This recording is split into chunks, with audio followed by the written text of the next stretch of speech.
Hi guys, welcome back with me again in this channel. On today's video, I'm gonna show you how you can find and use the Fashion Week templates in CapCut.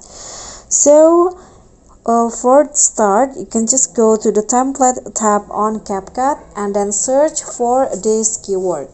Just type in Fashion Week. Then you'll see there are lots of options that you can use. For example, the first one here, this is the first one.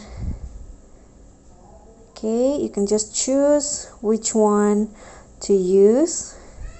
For example, this one or this one. So you can just choose which one to use. For example, I want to use this one. Click on the use template button and then select your photos, your best photos.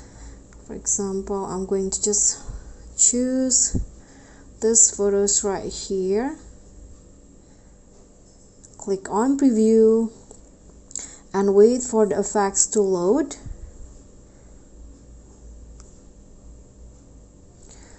Okay, so here is the preview and this will be the final result.